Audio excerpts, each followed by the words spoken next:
Presiden AS Donald Trump membuka lowongan besar-besaran untuk posisi hakim deportasi dengan penawaran gaji setara 3,4 miliar rupiah per tahun.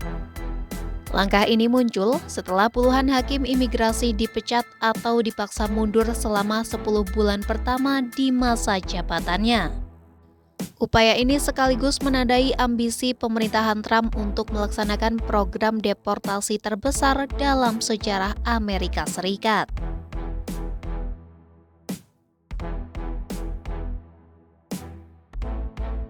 Pembukaan lowongan hakim deportasi terlihat dari iklan lowongan kerja yang diunggah Departemen Kehakiman AS di media sosial pada Selasa 9 Desember 2025. Dalam unggahan itu, tertulis bahwa pemerintahan AS sebelumnya telah meninggalkan krisis imigrasi dan menyerukan ajakan bagi pelamar untuk membantu pemerintahan Trump menyelesaikan masalah tersebut. Unggahan itu juga memuat tautan berisi deskripsi posisi, baik untuk penugasan langsung maupun jarak jauh. Situs tersebut menyebutkan, hakim deportasi akan membuat keputusan dengan konsekuensi lintas generasi.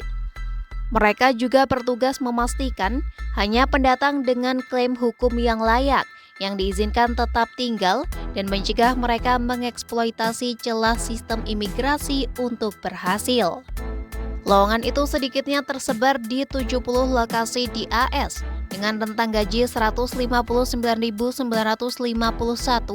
hingga 207.500 dolar AS atau setara sekitar 2,6 miliar hingga 3,4 miliar rupiah per tahun.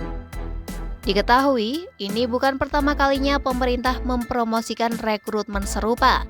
Pada akhir November 2025, Menteri Keamanan Dalam Negeri Kristi Noem juga mengunggah pesan serupa.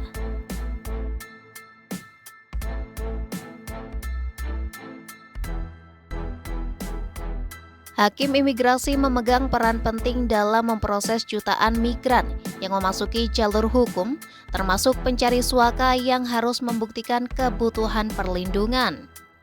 Namun dalam setahun terakhir, pengadilan diserbu jumlah klaim suaka yang melonjak akibat peningkatan penyeberangan perbatasan yang diklaim terjadi pada masa pemerintahan Joe Biden. Mengutip The Independent, di masa pemerintahan Trump jumlah hakim dipangkas, sekitar 100 hakim dipecat atau dipaksa keluar sejak Januari. Kemudian pada 1 Desember, sedikitnya 8 hakim imigrasi di New York City diberhentikan, sementara 5 hakim lain di San Francisco dipecat tanpa penjelasan pada bulan sebelumnya. Akibat kebijakan tersebut, jumlah hakim imigrasi turun drastis dari 715 menjadi sekitar 600 atau penurunan 16% dalam waktu kurang dari setahun.